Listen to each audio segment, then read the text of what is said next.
What's up everyone? Welcome to Drummer's Perspective. My name is Ben Todd and I'm here to help broaden your scope of what's possible as a drummer. Thank you so much for tuning in today, whether you're watching here on YouTube or you're listening on the podcast. I really appreciate you wherever you're coming in from.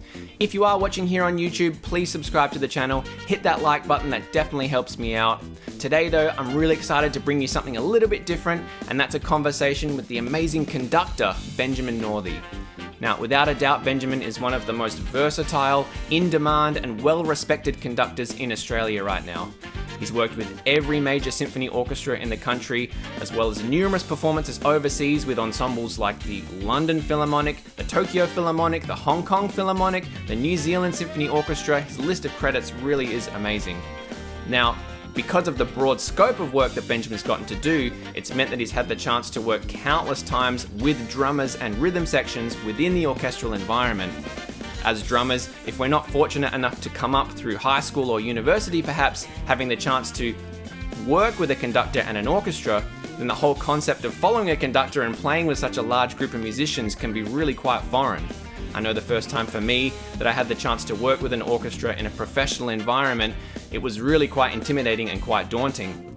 And I feel even now there really isn't that much information and resource out there for drum set players who are perhaps about to work with a conductor and an orchestra for the first time. Now, I'm just about to jump on the call with Benjamin in a few minutes' time. I'm really excited to hear his thoughts on what he thinks are the most important things for drummers to think about and consider when they're working with a conductor and an orchestra. The things that we have to be sensitive of and be conscious of in this musical environment. His best advice for someone who's perhaps about to work with a conductor and an orchestra for the first time. And just what that dialogue is like between the drummer and the conductor when it comes to things like time, tempo, feel, dynamics, all of that kind of stuff. I'm really looking forward to hearing Benjamin's thoughts on all of this. I know he's going to have a lot of really valuable information to share with a lot of people out there. So, thank you again for tuning in. Please sit back, relax, and enjoy my conversation with Benjamin Northey. Before we jump into today's conversation, I want to offer you a free gift, and today that's my 7 Ways to Attract More Work as a Drummer PDF guide. If you feel like you're working on all the right stuff, you're seeing improvement in your playing, perhaps you're actually quite established in your local music scene, but still you're not working just as much as you would like to, then this guide is perfect for you.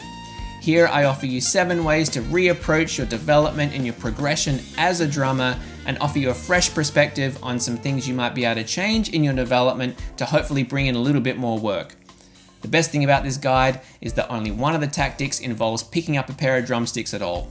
So if you're feeling a little stuck, frustrated, and tired of not being able to be out there working and playing more, then please head to drummersperspective.com/7ways and grab that free downloadable PDF guide right now. Welcome, Benjamin Northey, to the Drummer's Perspective podcast. I'm so grateful and appreciative of you taking some time today to chat with me. I know you're extremely busy, and I know you've just got such a wealth of knowledge and experience of the topic that I want to talk about today, which is, this whole world of drum set players performing with orchestras. So thank you again for taking some time. I've really been looking forward to this conversation for a long time. Me too, Ben, and thanks for your interest. I hope I can share some insights. And you're right, I have done a lot of work with drummers over the years in various formats, and not least with orchestras in the last 20 years, that's for sure. Yeah, sure.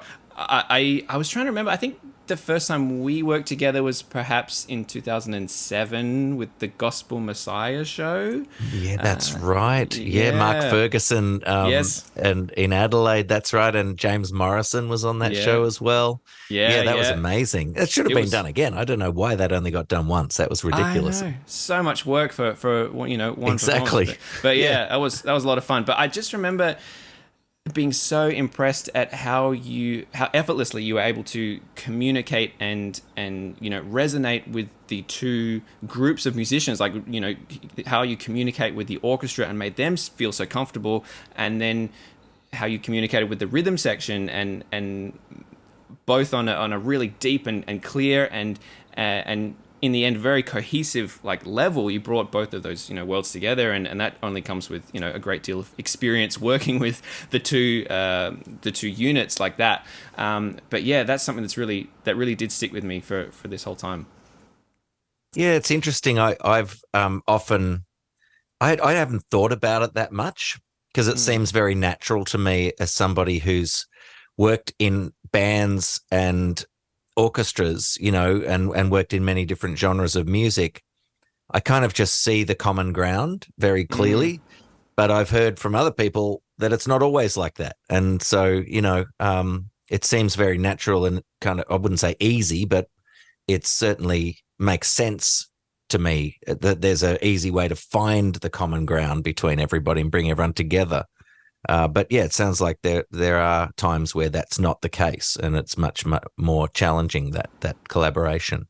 Yeah, I absolutely. That's very true. I can speak from personal experience working with different conductors over the years that yeah, in some situations it's definitely more challenging to establish a kind of dialogue and figure out those kind of details depending on who you're working with. But for me, the relationship between a conductor and a drummer has always been really interesting because both in their like typical environments, I guess you could say, are largely responsible for things like maintaining tempo and feel and leading dynamic contrasts within the ensemble. But when the two are put together, it can be such a delicate balance to figure out who's going to really take charge in certain musical environments and situations. And I know that there's obviously a number of different environments and scenarios where you'll be working with a drummer in an orchestra.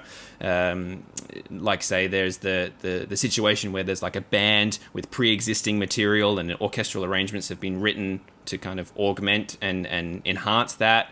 And then there's the singer artist scenario where there's perhaps arrangements written based off of their music and a drummer's brought in to add to that. And then the movie score situation where the drummer might be just seen as part of the percussion section, but still they're playing beats and grooves at certain points that might influence how other musicians react. But I'm just curious, I guess, to start with, like, does your approach change when you know that you're going to work with a drummer in these kind of situations, or is it really just small adjustments on your part on a case by case basis? No, I think it does. And what you say is interesting. The drummer and the conductor are quite similar in the sense that they're unifying forces and they're Mm. dominant unifying forces. So we're used to working in rhythm, and I always think rhythm's the most unifying, most obvious unifying force for musicians. There are many unifying forces and things we're trying to do together, but rhythm is kind of, if you're playing rock, paper, scissors with the elements of music, rhythm's always going to win.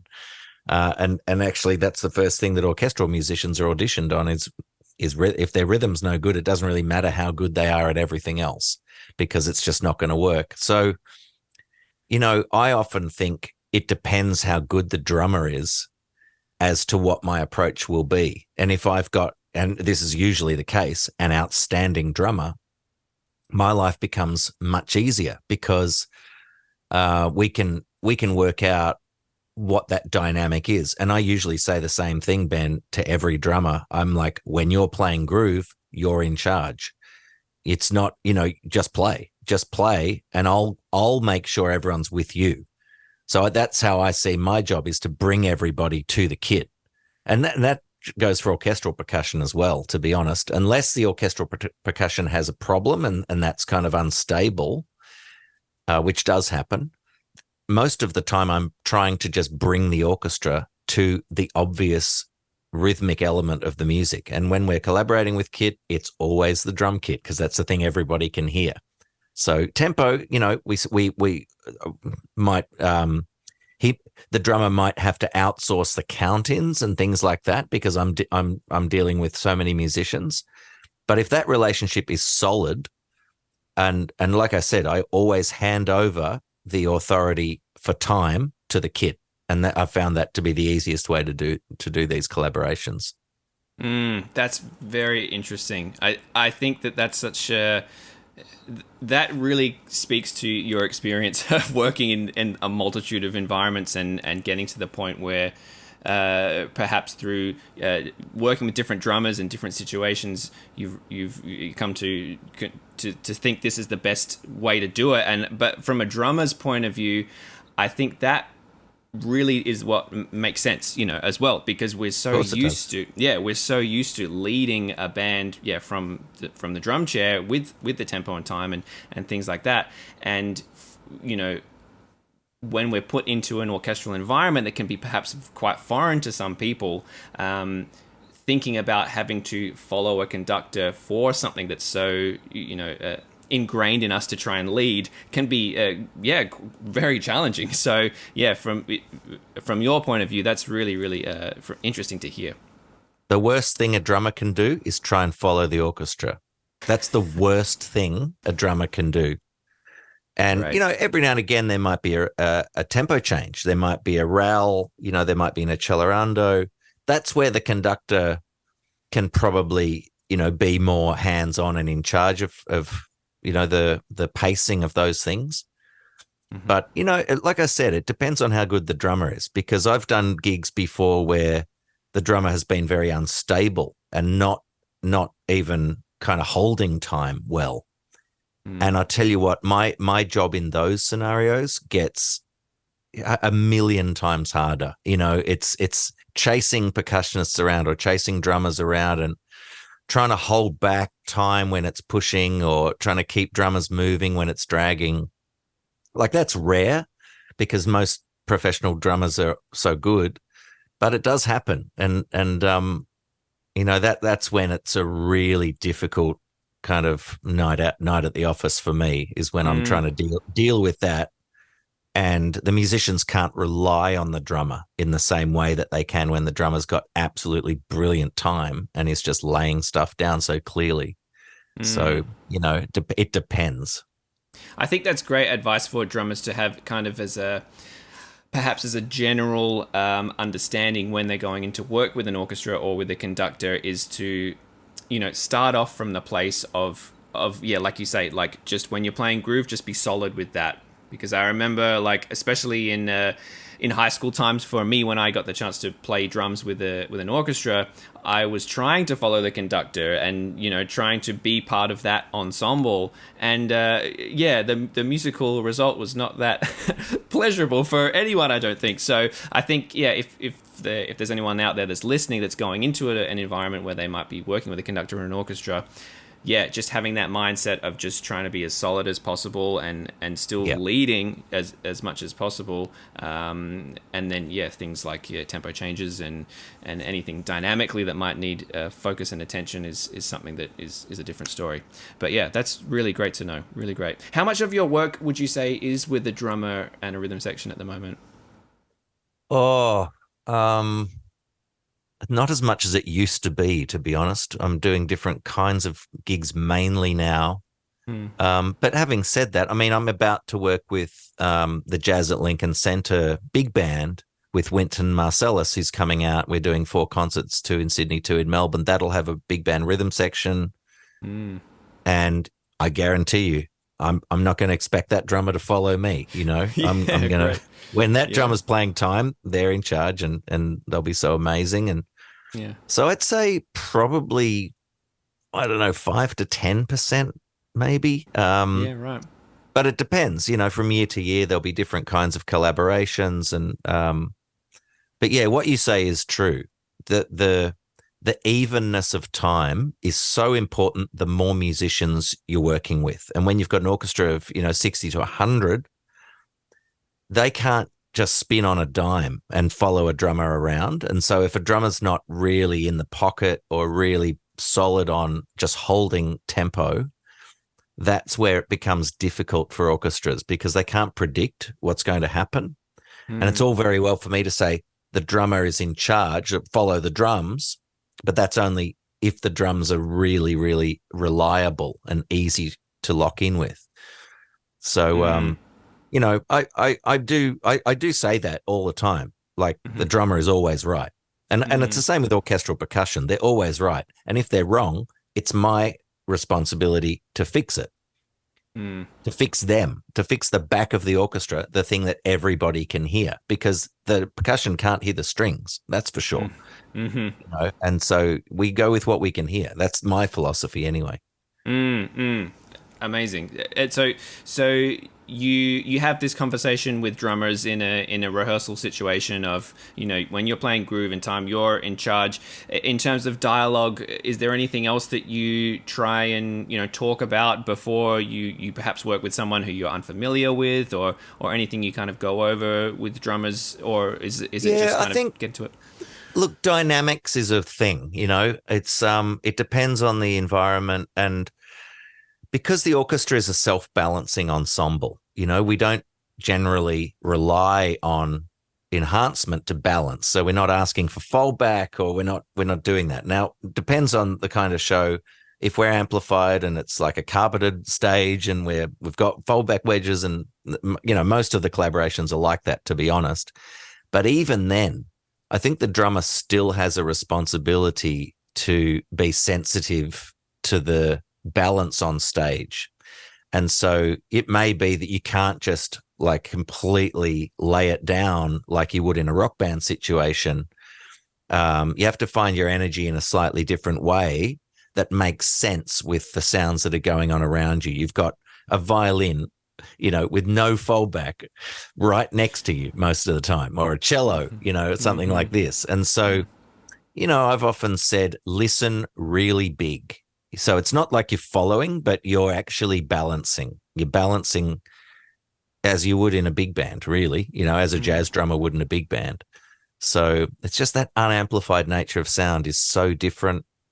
And, I remember doing these concerts with Kurt Elling's band, and that was what they always said. They found the biggest challenge was just the level of outward listening. You're used to being in an intimate quartet environment. All of a sudden you're listening to like French horn lines that are 25 meters across the stage, and so your ears just have to listen so much bigger in those scenarios. Yeah.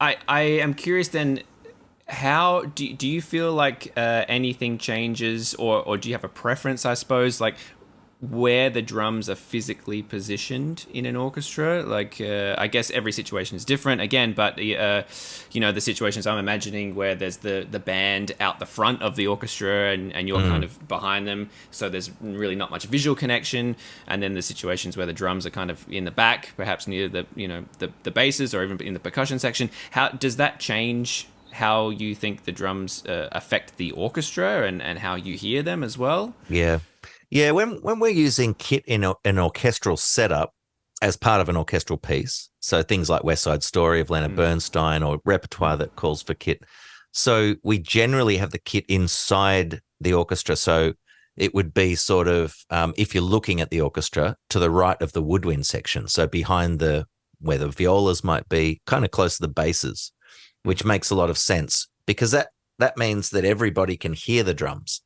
If the drums are right up the back, that's not always the best spot for a kit, because unamplified especially, it just sounds bad, but also the front of the orchestra just can't hear it. So with a front line, it's different if you've got a rhythm section. But even then, I kind of like having the kit off center.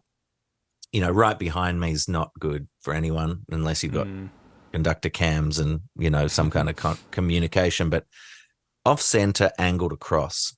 I always like that because I can look around and look at the drummer, and the drummer can look up and just see me, and we can have eye contact because the whole thing relies on us. And so it's about sort of like, I've done gigs where we've had the rhythm section inside the orchestra as well, like in front of me. And actually a lot of bands kind of ask for that.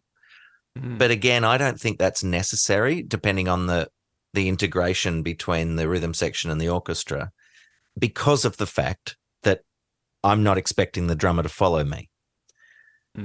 So that's the big difference. It's like that's all fine if every beat is mine, but if a drummer's laying down time, I guarantee you everyone's following the drums, and I'm gonna jump on that bandwagon and make my life a lot easier as well. Great. And the other thing that it does, having the rhythm section inside the orchestra, it pushes the orchestra apart from each other, and that's not how an orchestra is best set up, especially in the strings. They rely on being integrated. It's really hard. Like at that Jazz at Lincoln Center thing that's coming up, the entire big band's in the middle of the stage, and I am in front of them because that's the only way that concert can work. But the strings are completely split left and right, and they have to play together as a section. and there's Oh. a 5 meter gap right in the middle of the stage between the second violins and the violas, Mm. and that's going to be really, really hard. So, Mm. but that's the only way that particular concert can work. Yeah, and is then that's a situation where perhaps the orchestral musicians would have foldback Yeah, wedges, or yeah, sometimes. Yeah, I'm yeah. not sure that we will in this case, but Mm-mm. in an ideal world, yes. And actually, the first thing I do when we are doing a piece with kit is, and we've got fallback, so it's an amplified concert. I just make sure the people at the back of the orchestra have got the kit, so Mm. that we don't even play anything until can you hear the hi-hats, you Yeah. know, and we make sure the brass in particular have got that wound in, and then we can start playing, because it's just a waste of time. Otherwise, you're trying to work out why things aren't together, and it's just because people can't hear. Yeah, So sure. yeah, that's where we always start. Sure. I guess then, kind of leading on from that, when you're perhaps doing one of these performances where everything's on a click track, like a synced with a Yep. movie or things like that, where the time is very clearly dictated from, yeah, a click. Um, how does your responsibility as a conductor change then? Because that huge part of something that you're usually responsible for is kind of taken away to an outsourced machine. So how does your job change then? Are you obviously still trying to make sure everyone's playing together and it's cohesive and dynamic, shape is the same? But yeah, obviously, like a drummer is going to be playing with a click track too. So, yeah, I'm just curious how you approach that kind of work. Yeah, it's interesting, Ben, because not all clicks are created equal. So you've got machine generated clicks and tempo mapped clicks in movies that do move a bit, and a bit more organic, for want of a better word. There are other ones that are pop, dance based, and they just are in time, which is always a relief. Um, and that is, I've done gigs like that where that does change what I do quite a lot. I don't have to do as much, and I can concentrate more on the other elements of music. So I can shape things. I can concentrate more on dynamics. I can be thinking about cueing things, and it depends how many musicians have got the click as well, because in an orchestra it's not everyone all the time. Mm. Possibly the hardest show I ever did, I think, was one that did have click. It was West Side Story, the movie, and not the new one, the old one, which has got really crappy music and bad singing. And the click is literally, someone has made the click. They've made it with the old film, because we have to accompany the singing and the dancing. And the recordings are terrible on the original film, and they move around quite a lot too. So chasing that click around. So even when the orchestra's on that click, I still feel like I have to know that click so well that I Mm. have to be helping them predict where it's going, and I have to be ahead. Like, I have to know what's coming in a way that helps the orchestra play together. Because once you lose a click, like, it's the worst feeling in the world, and it's so easy to do. The other one was Mm. Disney's Fantasia, so that notionally had a click track that I never used. I tried to use it once, and I was just like, this is impossible, because it's trying to emulate an organic process, Mm. and no one's a photocopier to that level. Like, it's impossible to do Mm. that. It's just not realistic. And there'll be other times where I'm on the click, maybe the concertmaster's on the click, and maybe some other principal players are on the click, and no one else is on the click. And so, it depends what people can hear as well. It Mm-hmm. changes the way that you lay things down. Sometimes I'm the only one on the click. Mm. And that's hugely problematic as well, because, it's easy for me, Mm-hmm. but, I have to just expect the orchestra to follow me like just slaves. And that's not normally how an orchestra works. There's a bit of flexibility. That's the best thing and the worst thing about orchestras, is that flexibility. So yeah, Sure. there's a lot of different kinds of click tracks, and drummers, like playing to click, that's a skill that needs to be practiced, isn't it? That Uh, doesn't. just happen automatically. So And I think that's that brings up a different conversation of how you play with the click, because in a pop or rock situation as a drummer, you can lay back on the click or push ahead sometimes, but in an orchestral situation like this where everyone's listening to the same track, you really want to focus on being right, as smack on it as you can, because that's kind of the thing that's pulling everyone together. Yeah. And so how would you approach practicing something like that, where there is like a tempo mapped click? Is that just you in a room listening to that click track, trying to internalize those tempos? Well, it depends what the materials are. So for West Side Story and for the movies, to be honest, the big movies that I've done and still do, I never use the click that they provide. So I just learn them and I just conduct them. And I find that it's easier with things like Star Wars and or the John Williams scores, because you're catching hit points, but you're not synced up to singing and dancing in the same way that crazy West Side Story one was. So what was your original question? Sorry, Ben. What did you ask? Just about like drummers playing like with a click track, and then that's how right. you approach like learning a certain that's right. So when they provide the materials, you get the movie, you get audio on one side left, and you get click on the right. And so you can, and also I've got visual cues for my synchronization with movies as well. So you got streamers, you got punches, you got bars and beats. So you've got a visual representation of the click, which is really helpful. And so for those really complicated ones where I'm trying to follow a click, I have to learn it. I have to memorize it. Basically, I have to know where it's forward, where it's back, where it takes time. I can mark things into the score. But I'm just watching it and the conductor files, that they send you over and over again until I feel like I know it. And then I'm confident that I can steer an orchestra through this thing, Gosh, wow. Again, it's such a, for a lot of drummers that would go against the grain of so much that we're kind of ingrained to learn, of just have as solid time as possible with a consistent click, not even talking about bringing the idea of a click changing and being able to learn that. So that's a really interesting approach that you have to take with that. I guess for someone who hasn't had any experience working with an orchestra or a conductor, on the surface, conductors can seemingly appear to be doing the same thing. Different conductors can be seemingly appear to do the same thing. Could you explain what makes a great conductor and what makes a unique conductor and someone who's at the top of their game? Because obviously there's a history of incredible conductors and conductors that are known for being really great in specific styles and formats. I just like to hear your thoughts on what you think makes a really great conductor. Yeah, there's so many different elements to the role. And I think this is what makes it difficult, because we judge conductors on a musical outcome quite rightly, because that's our job.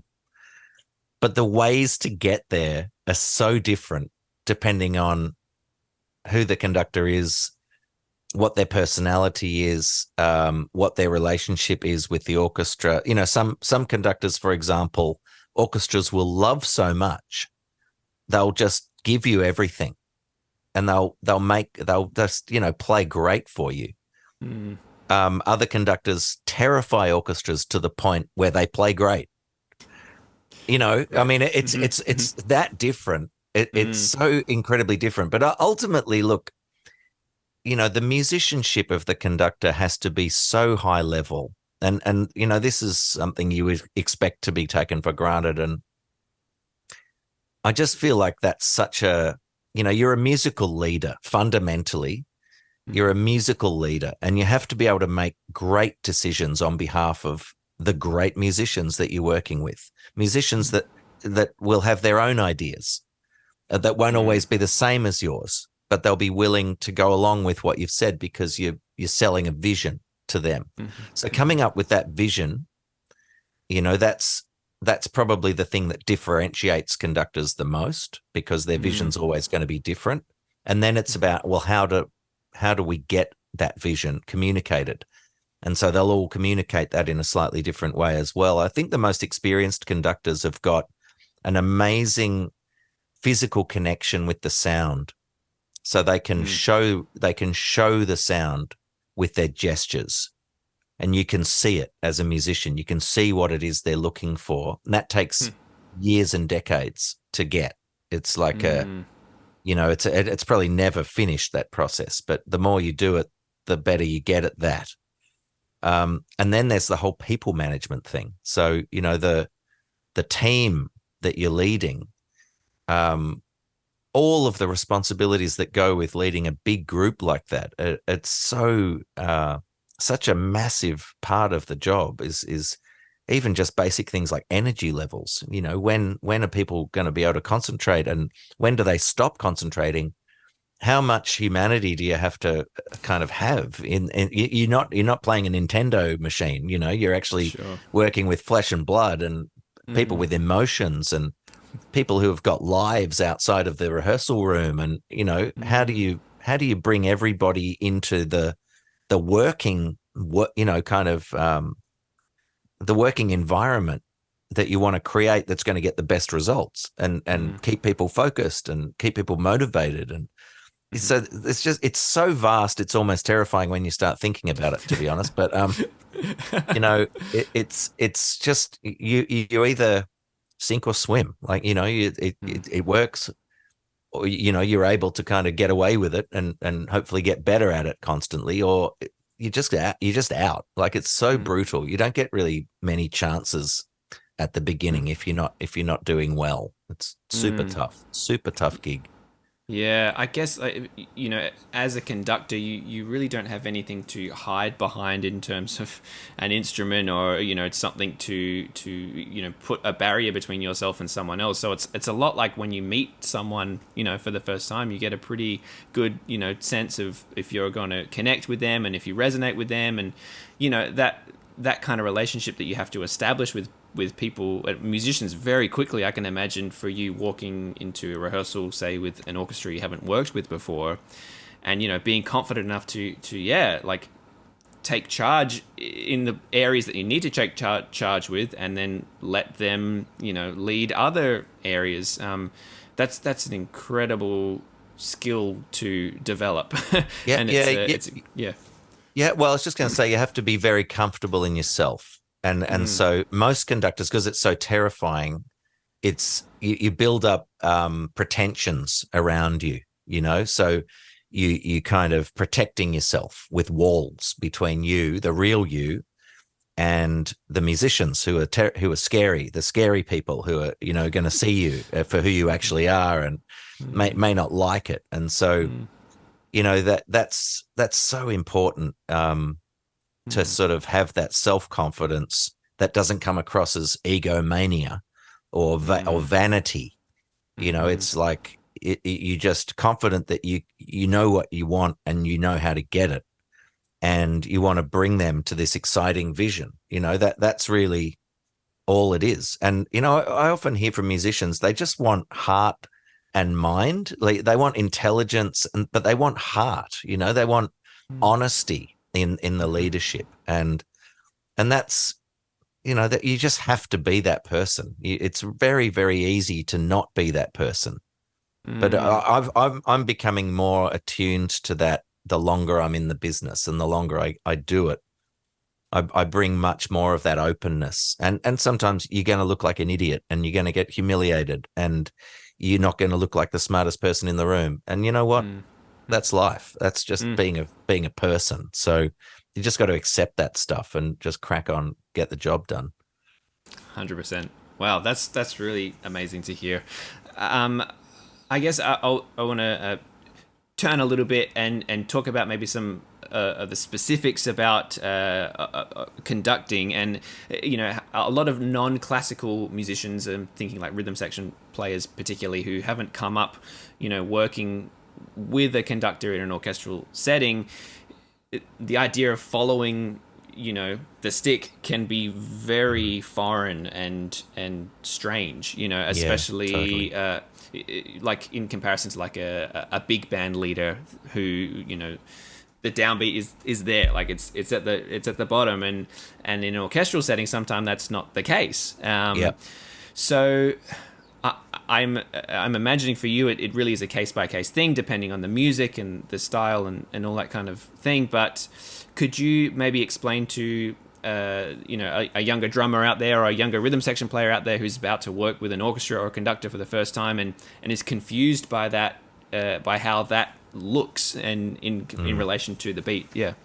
Well, sometimes they're quite right because it looks ridiculous, right? So it depends on the conductor. I mean, the way I was taught was that the beat is on the bottom of, the beat. I mean, we've got a little drum in front of us, an imaginary little drum that us conductors are bouncing off, and people can see that rebound, and it's consistent because the drum doesn't move; it's in the same place notionally, and they can see that. Now, the way orchestras make sound, it's not realistic that everybody will sound at that precise moment. They may play at that precise moment, but the way the instruments respond and the distances between the instruments, they get used to compensating for a rhythmic unison. And my God, if you go up the back of an orchestra, stand behind the French horns, you're shocked at how early they're playing.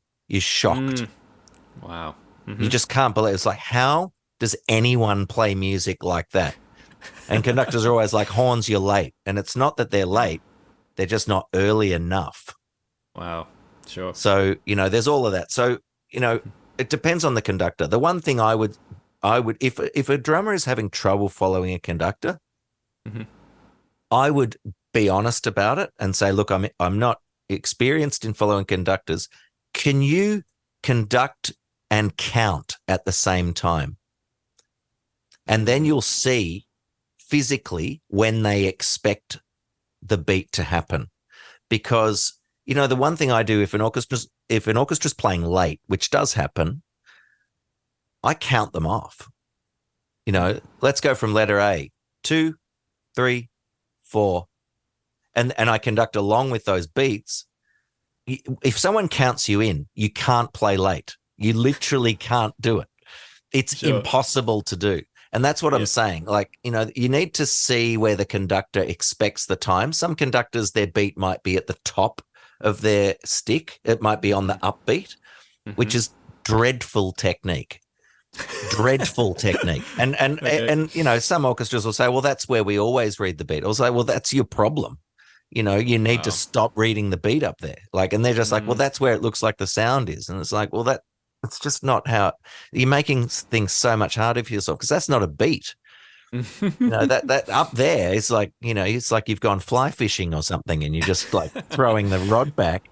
Yeah. You need a beat. Like a beat is a beat. It's something you hit. You hit a drum and you can see it. You can see the rebound.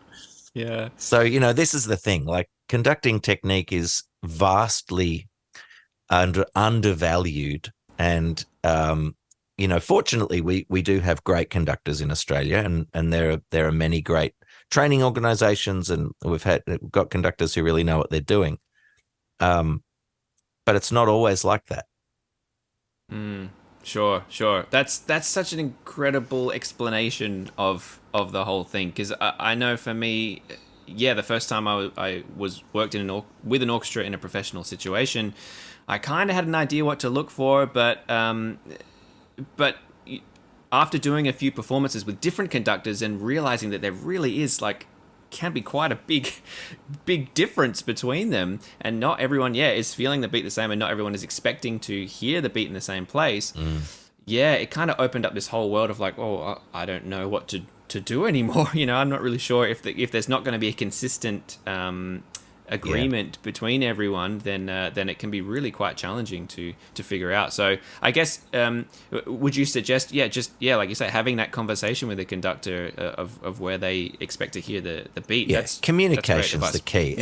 That's the key to everything. So every problem can be solved with communication. It's not communicating that means you won't solve the problem. So, and I don't think any conductor, like, you're not going up and saying, I have no idea what you're doing. I can't follow you. You're hopeless. And please, Of course. You have to obviously be sensitive because, like I said, conductors are very, very sensitive to coming across as anything other than infallible. So, I think that whole thing about can you just show me, verbalize where you hear the sound so that I can match, and then I'll be with you. And that way you might realize, they're hearing it at the top of the beat. They're expecting the sound at the top, or they're expecting the sound slightly after the downbeat. And I think, to be honest, Ben, over the years, I've incorporated a slight delay into my beat. And every now and again, I'll work with a youth orchestra or something, and they'll just be like bang on, and I'm like, wow, that's unexpected. Like, why are they playing so early, And it's just because I'm used to this sort of more voluptuous response that professional orchestras give you. Do you are there any particular orchestras or drummers, for that matter, who you really love working with, say in a contemporary pop rock situation? Do you think that there's some that really do that well? So many great drummers out there I've had the pleasure of working with. David Jones, the drummer from Melbourne, is so musical, and there's just no style he can't play, and he makes my life very, very easy. When he's playing and he listens, and he's a great model actually for all drummers. And he's done gigs for me, as an orchestral player or just coming in to play a certain piece or something, and he's such a good kit player, and that's the thing. Not all of the orchestral percussionists are great kit players, and in fact, sometimes that's the thing they do least well, and they're still expected to do it, and they quite love it because they're like, who doesn't love being behind a drum kit? But that can be very, very challenging as well. In the jazz world, guys like Ben van der Waal. In the commercial world, there's Jerry Pantazis, who's fantastic. Danny Ferrugia, who I've really enjoyed. Dave Beck, he's a monster. He's been really, really great to work with. Done a lot of big jazz concerts with him in particular. There's many, many great drummers, and they're always the easiest to follow, the easiest to work with, and the ones that you don't mind just handing over to and saying, you're the boss now, and we'll just, I'll go with you. So you just play. Yeah. It's the same for all the rhythm section. It's just, you guys just do what you do, and I'll make sure everyone is with you. Yeah. That's a list of, the who's who of Australian drummers right there. So there's others. Great, Danny Fisher. I'm trying. Darren Ferrugia is also a monster. There's just endless. I just keep going. There's so many I've worked with over the years. Yourself, Ben. There's a big list, but generally, I don't know. They're so solid. Like Jerry Pantazis, the time of that guy. And he's so reliable, and he just like lays it down, and there's no doubt, and it's just like, there it is, And then there's all the visiting groups that have come through, who have been incredible as well. I can't remember his name, but the guy who came with Layla Hathaway and her band. Oh yeah, sure. There were just some serious drummers that have come out. This guy, Jazz at Lincoln Center drummer, I don't know what his name is either, but going by the recording I'm listening to, we're in for a real treat listening to that guy play. Right. Wow. Yeah. So you've got that coming up. Anything else on your books that you're really looking forward to in that world of rhythm section drummers? Anything? I'm trying to think. I don't think so. Not that much. No, the other things are big orchestral projects. Oh, you know what I'm doing next year is a big thing in Hong Kong on the film music of Hans Zimmer. And I think there's some kit work in some of that stuff as well, in some of those film cues where they'll have to hire somebody over there in Hong Kong. I'll be interested to see who that is. That'll be interesting. I'm just trying to think if there are any of the... Oh, Kate Sobrano. Yeah, so... great. I can't remember who was playing drums for that now. Actually, Might be the guy. Danny Ferrugia or Yeah, I no? think it was. Yeah, I think it was Yeah, Danny. Yeah, yeah, he was great. So we've done yeah. one of those concerts in Melbourne earlier this year. That went really well. What great band! Ross Mm. Irwin did all the Mm. arrangements and on bass, and just fantastic. Hmm. And yeah, Danny, and so we're doing that again in December because we sold so Mm. many tickets they had to put it on again. So that's a nice problem to have. But yeah, that was a pleasure as well. That whole rhythm section were just they were guns. It was really great. That's amazing. Wow. Okay, Ben, thank you so much for taking the time today to sit down and chat. As I said, I know you're really, really busy, but you've just got so much incredible knowledge and experience in this world, and I really feel like there isn't enough information out there for drummers who are going to work with conductors and orchestras. So I really think that this conversation and what you've shared today is going to really help a lot of people. So thank you so much for that, and yeah, I hope we can catch up again in person sometime soon. Me too, Ben. I really admire and appreciate what you're doing. And like I said, the better the drummers are in those orchestral contexts, the easier my job is. So thank you on behalf of all conductors. Amazing, amazing. Thanks so much, Ben. See ya. See you.